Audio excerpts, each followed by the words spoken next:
Okay. Okay, so how many people do we have here? Just let me switch over to browser. Rudy is here. Oh, thank you for being here.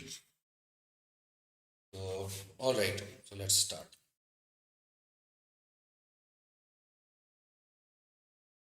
So I have written a few things about Go, and I'll probably publish it on the website, and you can read it later. But I'll tell you about it. Okay.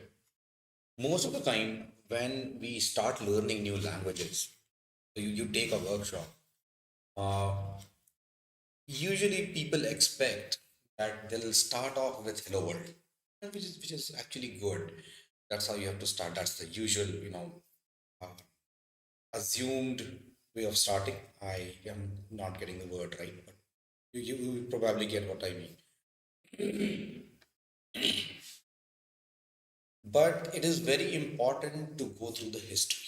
And the reason it is important to go through history is you must have heard that every single language uh, was created to solve something, right? I mean, why should anyone in their right mind create a new language altogether if the old one was working properly? So, Go was created to solve certain problems. What were those problems and how did Go solve them? Who solved them? That is something you have to keep in mind when you are studying any language. Okay? And that's as much important as it is.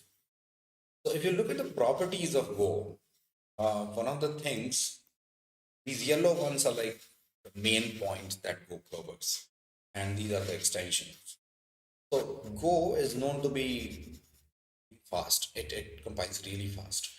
Uh, I work on a million line plus code base, and it usually takes about 30 to 40-ish seconds to actually compile it from scratch. Like when there is no build cache and anything, 30 to 40 seconds. That's it. That's tremendously fast. If you try to compile a crate that is a Rust package, you'll have to wait for I don't know. It's easy to use, fast onboarding. It's actually one of the things that the creators wanted. So new person joins in, he starts learning language. It takes him 3 months to actually understand the language and be productive. So those three, 1.5 to 2 months at least are actually wasted. The person is not being productive.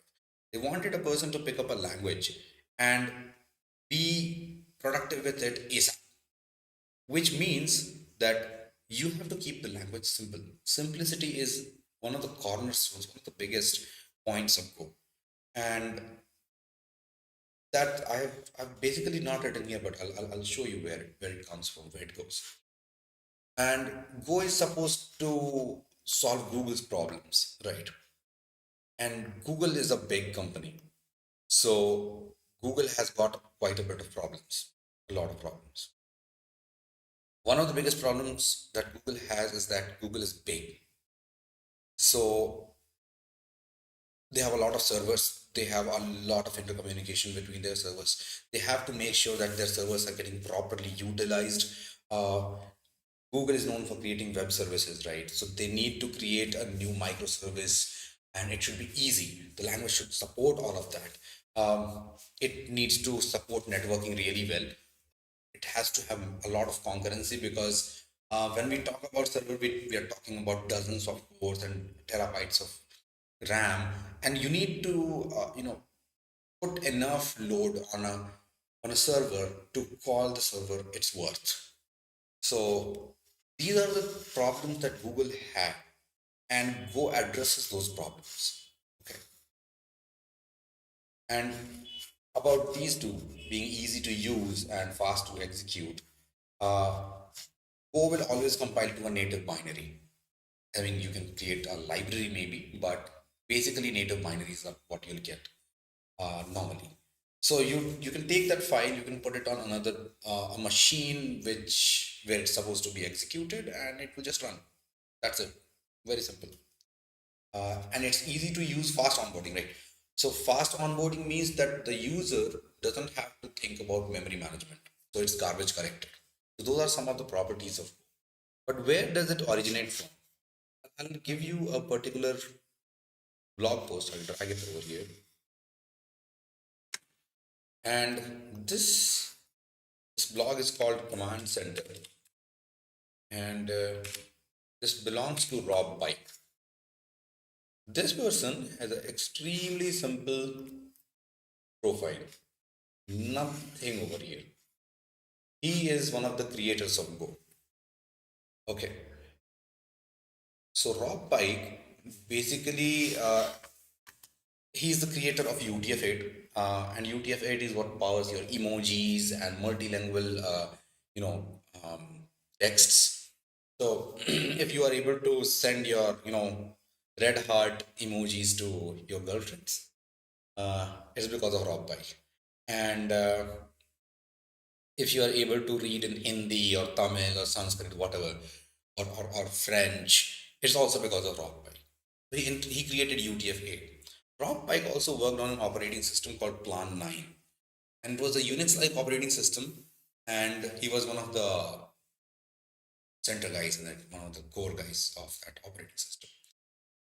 The other person, I think, is Ken Thompson. Uh, one second. Yeah, Ken Thompson. And Ken Thompson is the creator of B. The language B is the predecessor of C. And Ken Thompson basically is one of the bigger guys in the Unix department. So he created Unix. You can say that a lot of work that was done in Unix was done by Ken. And Unix is one of the uh, very lovely operating systems. I mean, when Unix was invented, there were a lot of other operating systems being done. HP had its own, IBM, I think, had its own. There were multiple BSD derivations that came out of Unix. They were mostly Unix, but a lot of universities were trying to create their own OS. And Unix came out as a standard because it was simple. It established some ground rules that were easy to follow and easy to implement and easy to think about. The conceptualization was very good. So that is Ken Thompson for you. He's the second guy. And there's another guy called Robert Geismer. And this guy Robert basically built the jitter in Java. So, Android runtime these days, it's much faster than what we used to get in, like, say, 10 years ago before ART came in. And it's because of all the jet optimizations that were done. And obviously Robert, all these people worked at Google. And if you go for this both blog post, I would link it to you. So copy and paste it on the Discord chat. I am pasting it in the thread. Okay.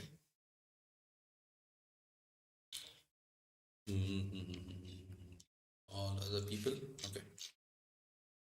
So you should read through his blog posts. And this is the one which talks about why they invented Go. And if you look, so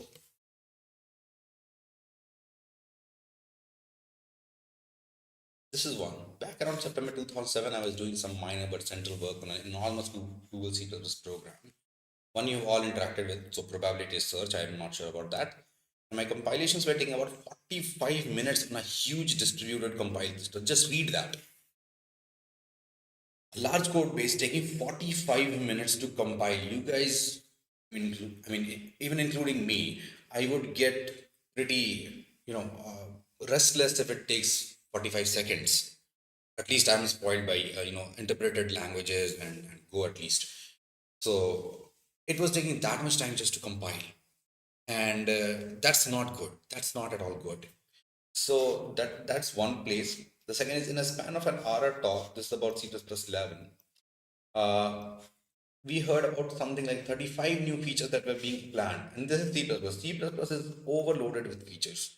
It's way too complex. Anyone who has worked with C++ just swears by it, saying that, hey, this has got way too many things going on at the same time. I mean, the language is huge. So it's already huge, and you're adding 35 new features as if that is what was lacking. So they set out to start working on something which was short, simple, and solve their problems. Right. So you can go through this post, but it's basically like, hey, I want to give it a simple name. and we'll start with C, but they didn't. If they ended up not re-implementing C, they basically built a new language. And these are some of the things that they decided in the beginning. Okay, and they created Go. Now, Go is used in backend. Go was built for backend. So when you think about backend has got certain requirements that no other kind of software has. Okay. I'll open up the script that I had written. Okay. What are the kind of uh, you know things that we have to deal with? And this basically answers why we are going after Go and not something else back. I mean, because there is Node, there is Python, there is Ruby, there is Java. These are the big names in backend already. A lot of people prefer those, and for good reasons. They have their reasons. Um, but why am I focusing on Go? Why am I conducting a workshop on Go? Why should you learn Go? So you have to understand where Go is used. Go is used on backend, right? And how is it different from the other type of apps? So you have got desktop apps, you have got mobile apps, you have got web apps, single page applications or websites. You have got games, and then you have got backend. So share the note, maybe on Discord, and you can go through it yourself. But the basic is that desktop apps are focused on getting things done. Like you want an email program, you want it to work. You want to send an email, right? That's it. They handle one user at a time. Like this has got a user interface, and one person is actually using it. That's how desktop apps are designed. They are not designed for multiple users at the same time. They're supposed to be integrated with the OS as much as possible. I mean, you try to drag and drop a file into your Compose window, it does not work. You'll be like annoyed, right? So desktop integration has to be really good. And one good example is Word. I hate Word because it does not solve my problem. I don't write in Word. I don't make documents. But there are people who need Word and they'll pay for it, even if it takes it's more than 1 GB in size and it eats up like 2 GB of RAM when you load it fully and so on. But people pay for it, people use it. So when you're designing a desktop app, memory is not a lot of constraint. If it's optimized, it's good. But if it's not and it still solves the problem, people will probably buy it. So that's what desktop apps are about. Mobile apps are about the same as desktop apps, except that they have smaller screen and they have got lesser resources. There is no swap, which is a swap or a page file, if you will. If you don't know about any of these terms I'm talking about, just ask me the question and or keep it with yourself for now. And in the end, I will open up for Q&A, and then we can talk about those questions that you have. So yeah, mobile apps are basically the desktop apps with a small screen and low resource utilization requirements. So low power, lesser memory, no swap available. Web apps, again, these are same as desktop apps, but web apps cannot be super complicated. If they become super complicated, they become slow. One of the examples is Postman. If you have recently used Postman, you will see how slow it has become because it has got complicated. It has become really complicated. It's really difficult to find a web app that is really complicated. And when I'm saying complicated, I'm talking about things. Uh, for example, if you have used any business intelligence tool that gets installed on your system, maybe like Salesforce and all, you will see how complicated those things are, right? Web apps, you can't make them that complicated, not easy. Okay. So if they become very super duper complicated, people start asking for a native app, like not based on web technologies. Um, Also, they are written in JavaScript. So it has got JavaScript limitations. Like you cannot have more than one main thread. Uh, you have to run in a browser. So if your browser is overloaded, there is no way your site is going to work fast, right? And nowadays, a lot of desktop apps are wrapped in Electron. I think even Discord's app is actually basically an Electron app, right? And then you have got games. Games are interesting because games, I have been writing for Digit. I mean, I wrote for Digit for 4 straight years, and I read Digit for Digit Chip, PC Quest. There was open source for you. I mean, back then it was called Linux for you, and all such magazines. All everywhere you have got, you know, the reviews, and the reviews where you used to state that This processor is really capable of driving this game at that many FPS, right? Games push hardware. I mean, if there were no games, I don't think hardware industry would have progressed at this scale or this speed. So games basically push every part of your system. You have got a physics engine doing calculations. Oh, actually, I had a a classmate friend, and he was working on a game engine. So I remembered certain things that he told me. Um, a little bit of my own research. I have not written any games. I just know basic stuff about it. So physics engine is calculating movement of all the elements in the games, whatever you're seeing, leaves falling, water flowing, cars, doing drifts and all. So physics engine is responsible for calculating those. Graphics engine has to talk to the graphics hardware and get you all the beautiful, beautiful looking uh, graphics that you're so fond of. Networking engine, in case of at least a multiplayer game, keeps on talking to multiple client servers, whatever is involved in there. Input events keeps system keep a watch on user input. So I don't think you want to press W and not move forward for like half a second, right? So the input event system keeps a watch on user input and knows what to do, where to send the input, what how to react. I mean, just think of a scenario. You have your a game running, and let's say you're playing a shooting game. But when you open a settings dialog, whatever the clicks are, whatever the key presses you are doing, it's not going to the game, right? So input engine takes care of those things. Sound engine makes sure you have a realistic sound based on what is being displayed, obviously. So if you drift, the tire has to screech, it has to make that sound, you make you feel like, wow, yeah, I'm driving. Although you're not driving, you're sitting in a chair, which is static. So that's what games do.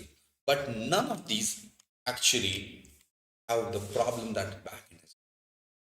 Right. These are all user facing apps, and users work with them directly. Their entire focus is on giving a great user experience to one person. A backend system is completely different. A backend system uh, is the only system. It doesn't matter whether it's a REST server, is some kind of a networking game server, or what kind of server. If it's a server, it has to handle a lot of concurrent requests, right? I've given an example of Gmail. So, like you're using Gmail, and you can use it using your web browser on laptop. You can use the mobile app. You can use email clients like Apple Mail, Thunderbird, Outlook, and they're all giving you the best viewing and composition and organization feature. But for every one of these, you are at center. The user is at center and nothing else. But all of these are talking to the same email server. You got an email that first goes to Gmail servers. And whatever app you are using, the web app, the mobile app, the email client, doesn't matter.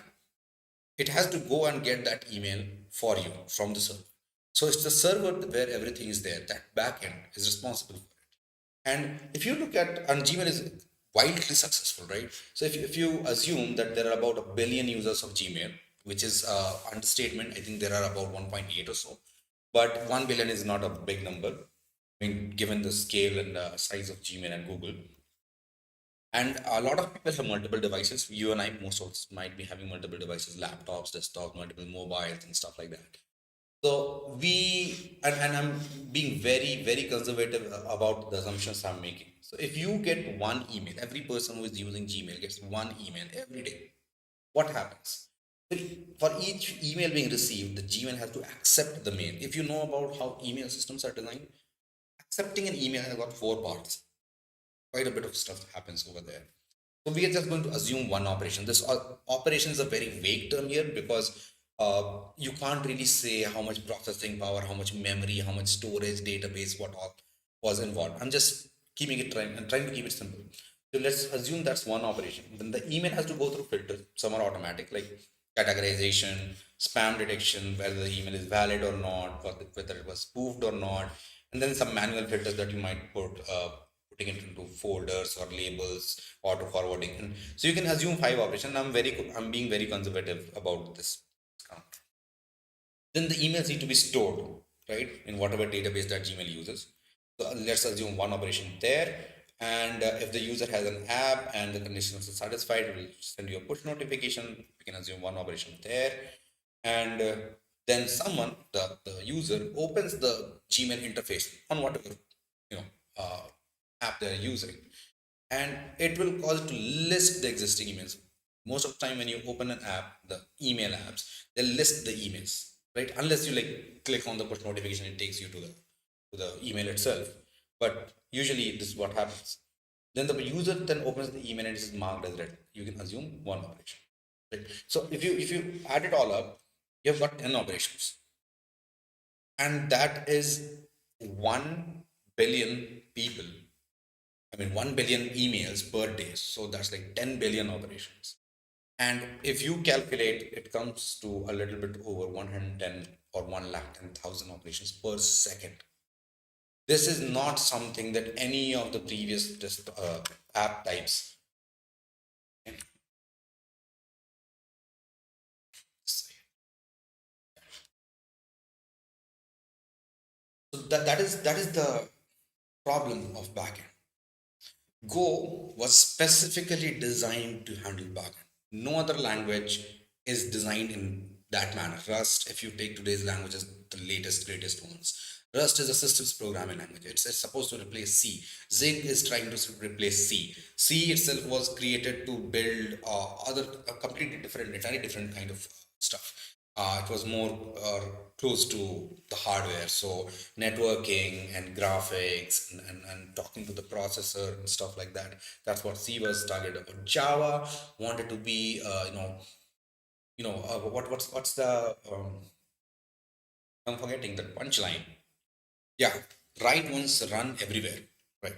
So it wanted to create a VM which can be installed anywhere, and you just write Java and get your bytecode and runs everywhere. Very different class of problem that it's trying to solve. PHP trying to be a web server, but PHP was not a language, and it just accidentally became one. So that's there. Python again, it's a normal scripting language. Ruby was a normal scripting language. The fact that these languages had a networking module built in helped someone create all the rest of the stuff. But Go was focused on backend. Go was designed to solve Google's problems. And Google is, if you split it, it has got two sides. One is the back end, one is the front end. They have done a lot of work on the JavaScript side. They released Chrome V8. By the way, Robert Reisner, one of the creators of Go, he created the V8 engine. So if you are fond of Node, you can thank a part of Go. So V8 is what Node runs on, by the way. I mean, at least it was designed to. Uh, so going back, yeah, this is the kind of concurrency requirements at scale that a backend has to have. And Go is supposed to take care of that. It's designed for that. So first things first, it has to be fast.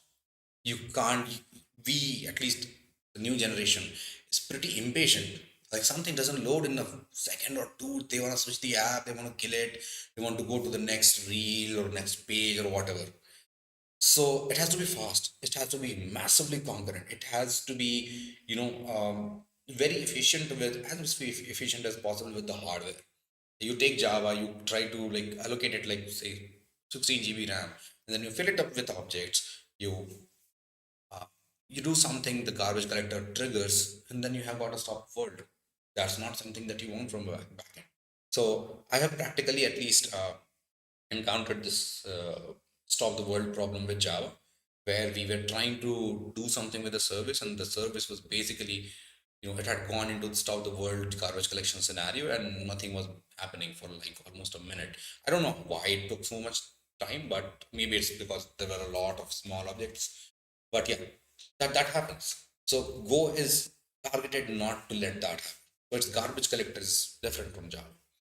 Um, then you have got a lot of communication. A backend system is not just one backend system, right?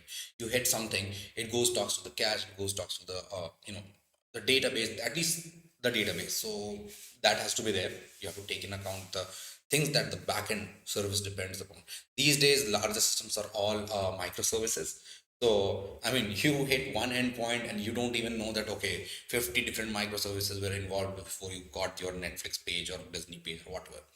So it has to, all of this has to happen in the backend. And the piece that is bringing it all together has to operate on all these levels, all these layers. It has to talk to so many services and other systems. It might be over on another system, it might be on the same system. Uh, and this is what Go is targeted to solve. So a lot of people, when I opened up, the stream, and everyone said, why are we using Go? One of the biggest reasons here is concurrency. Okay. Nothing is as concurrent as Go. Nothing. I have not seen it. I mean, obviously, you can write threads and you can control them and you can achieve what Go achieves. But then you'll have to write the entire system that Go already has for you, like all the thread management, job management, scheduling on top of it. And scheduling brings me to the creators of Go once again. The people who built Go, think of those people. Who are these people?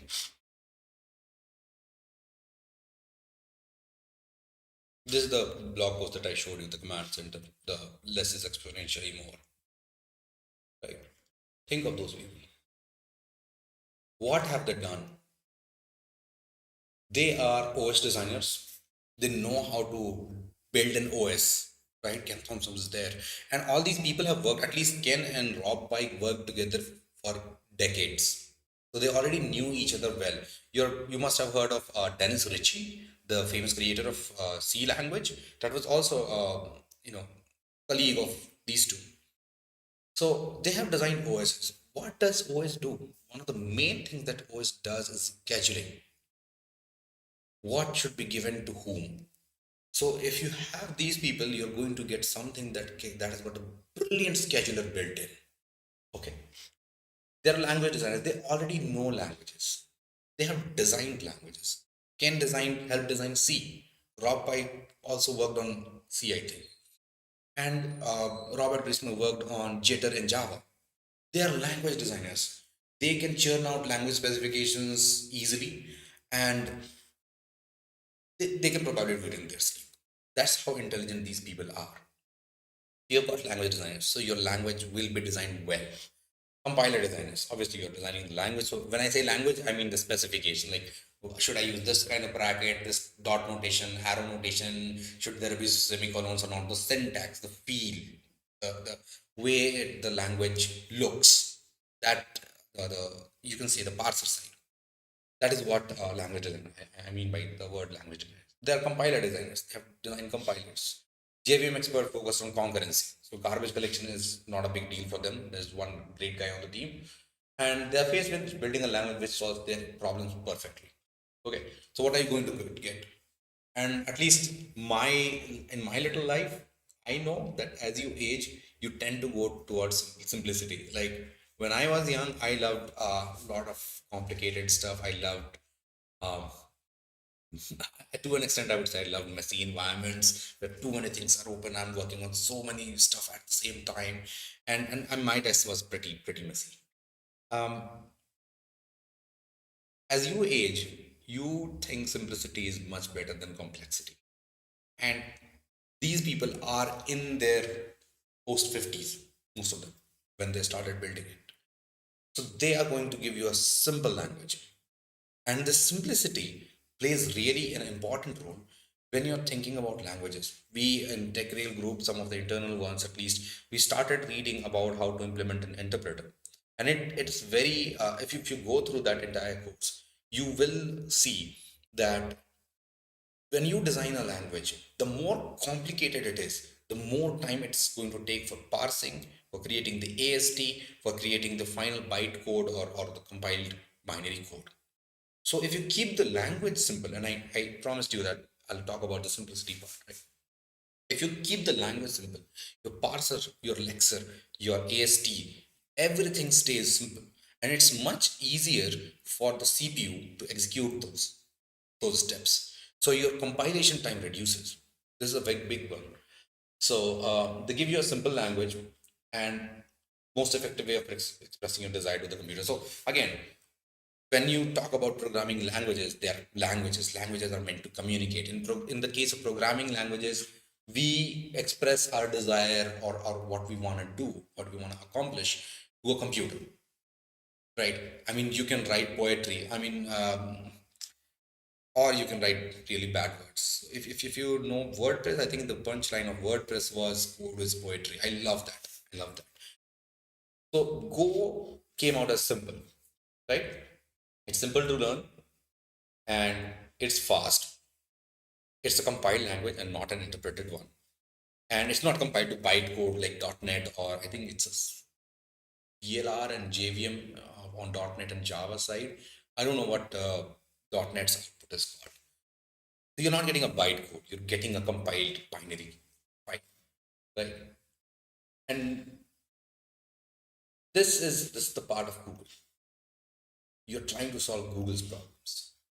And if you come to the last part, so what does Golang actually do for you? I've told you what backend, what kind of problems are unique to backend. And this is a language designed to write backends. So it has to give you certain things that other languages don't. Right. So what does Golang do for you? So it compiles fast, and I'm very happy with that. If I start a new Ruby on Rails server, it runs slow. It starts fast, but it runs slow. If I run a Java program, it compiles for much longer than Go. If I try to compile a Rust program, by the way, I don't know a lot about Rust. I remember trying to compile a crate. I'm forgetting what its name was. It was a small one, but it took more than 5 minutes in the compilation stage. I was, getting really impatient. I don't know, is it even working? Go doesn't let you think that. Okay. It generates native code, so it's very easy to deploy. This is a big advantage when you're trying to Dockerize things. Okay, it runs fast. Okay, I'm saying unlike Java, it also applies to other interpreted language. But since Java declares itself as a compiled language, if you look at what is being done in the processor, uh, processor on the hardware level has got a lot of optimizations to make the code run very fast as possible. And any interpreted language that includes Java is basically, I mean, Java is compiled, but still interpreting the bytecode, right? Uh, it's the thing that you want to achieve is being done by the processor. And if the instructions to the processor are being governed by another runtime, then you're not executing your code.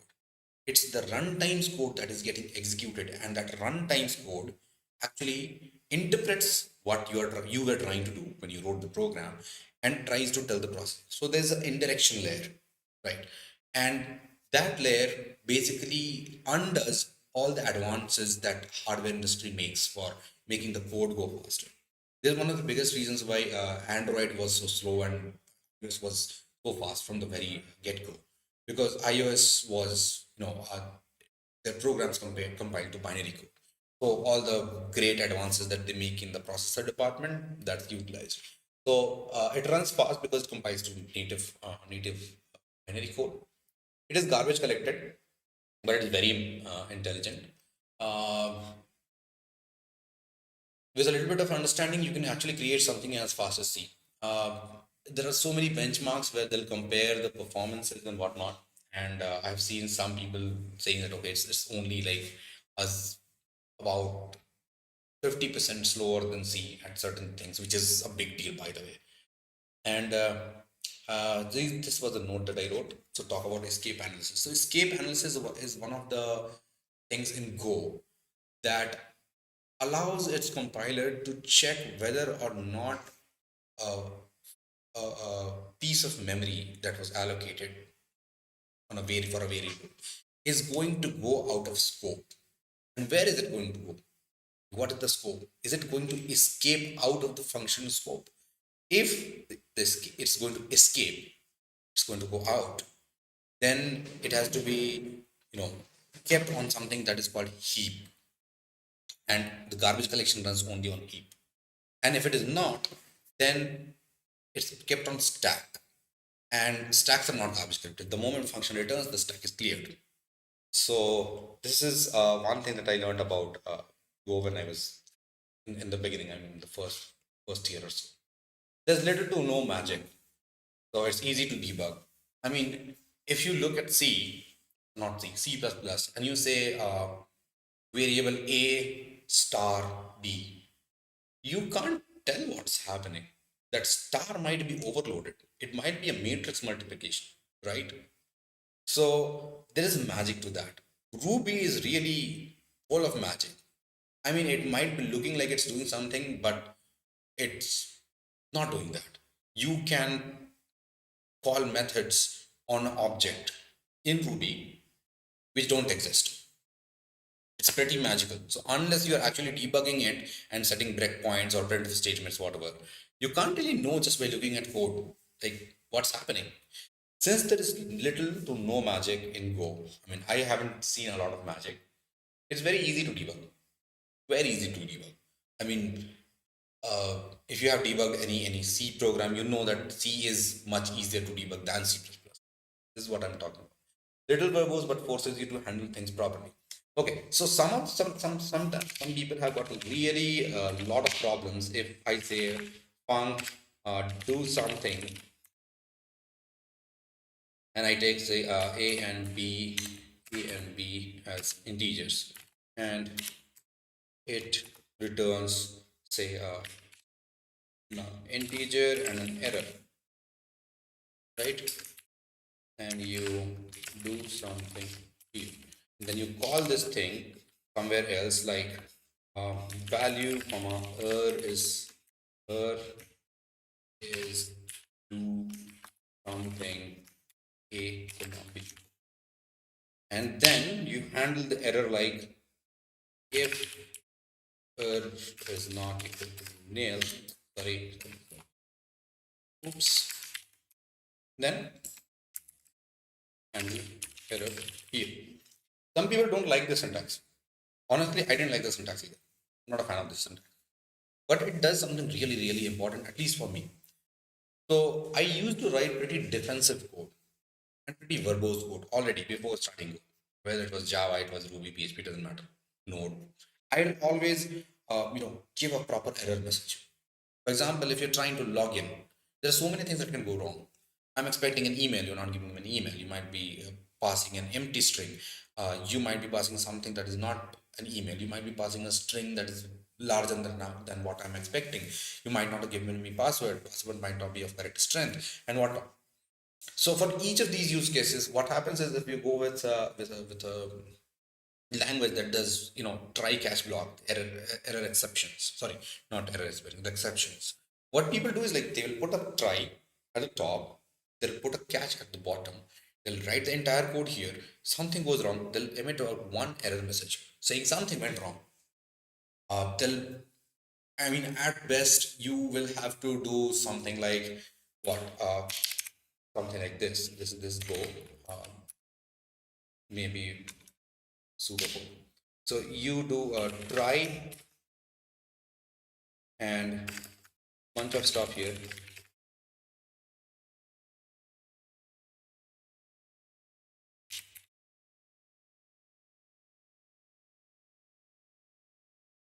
Okay, and then you catch exception E, and you do throw the error or return it to the browser. Basically, do something with this. And this is a really bad way. I mean, when you start debugging a program that is written like this, you will be faced with a lot of challenges. You will not know. So if there are like 5 failures happening here, what failed? You don't know about that. So what are you going to do? You're basically going to do what Go already does for you. You're going to do, so let's say integer overflow expression, integer overflow exception. Okay, there might be a blank string exception, right? A new exception class that you wrote, blank string exception. And then what are you going to do? You're going to handle integer overflow exception here, and you're going to handle blank string exception here. In case of Go, what will you do? Something like this.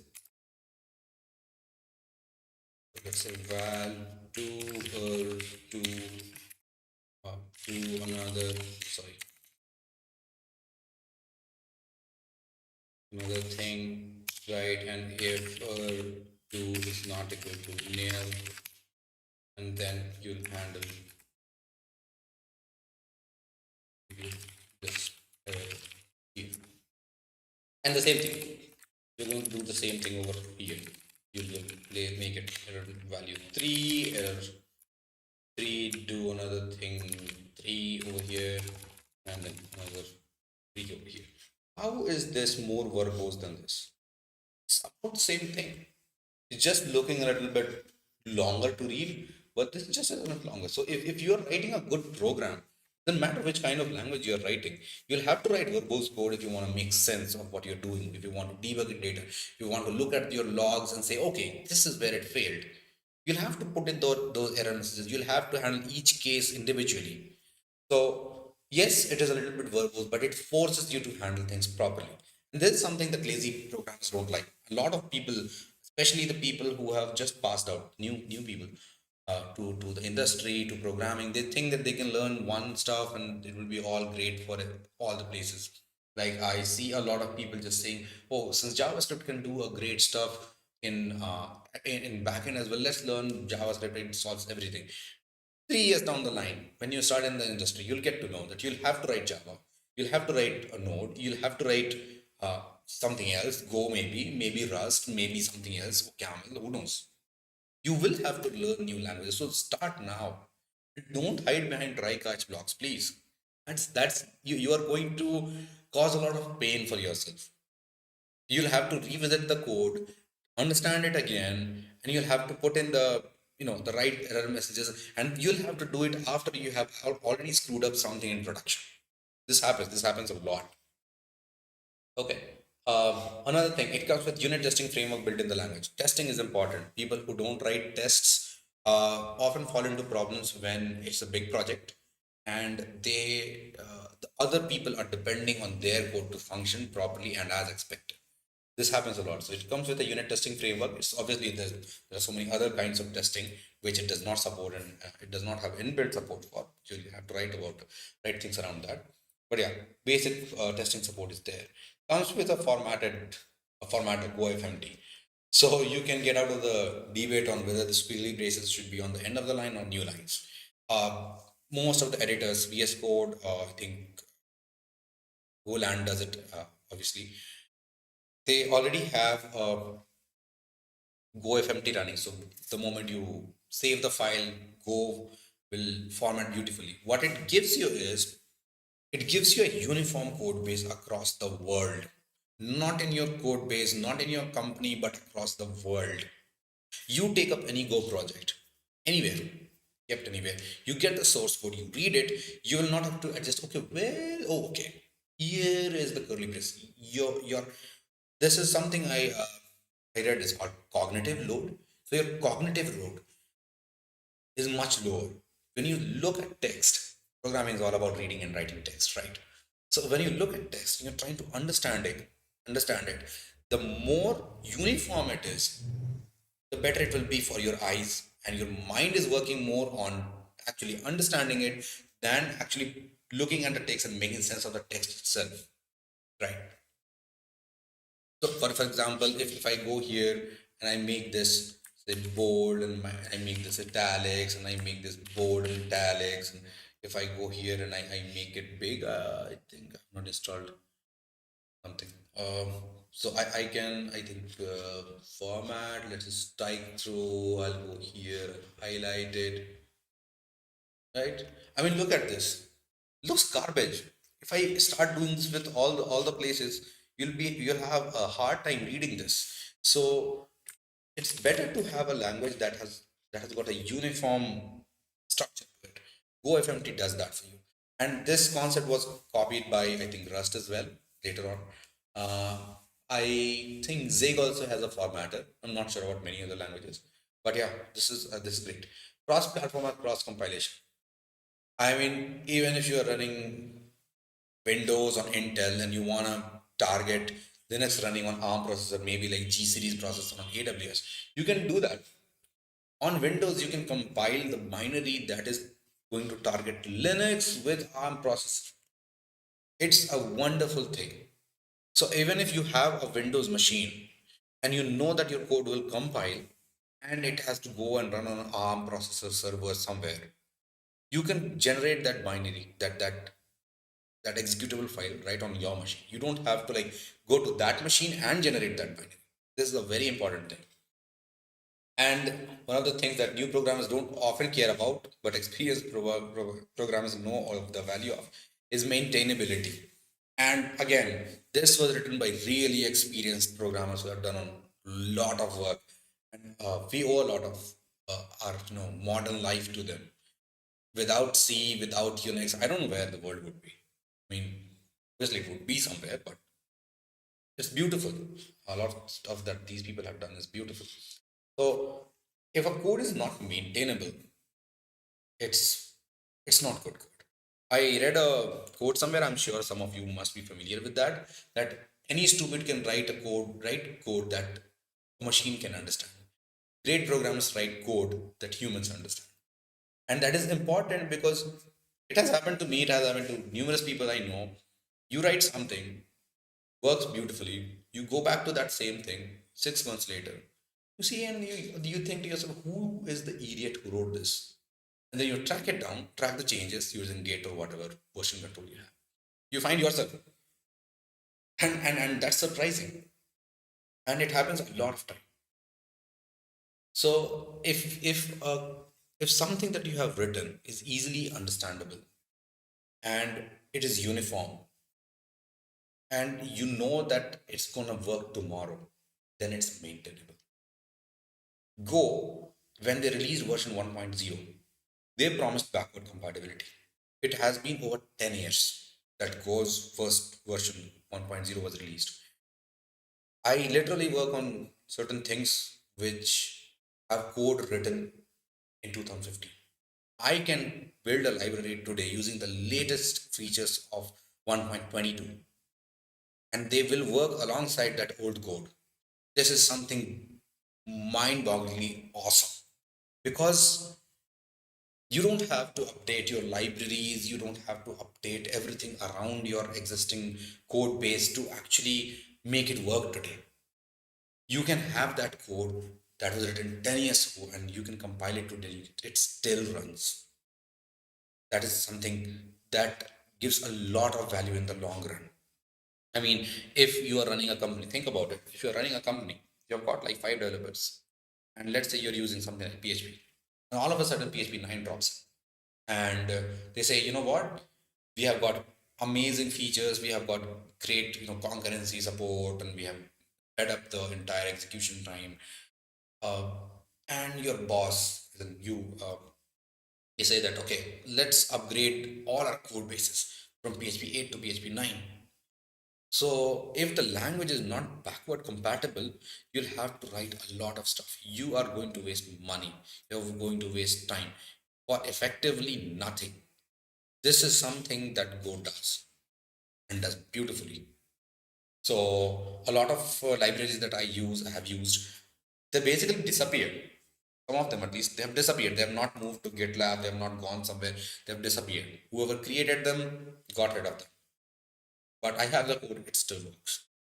And that's something that Go gives you. So this is more or less why we are going to go with Go.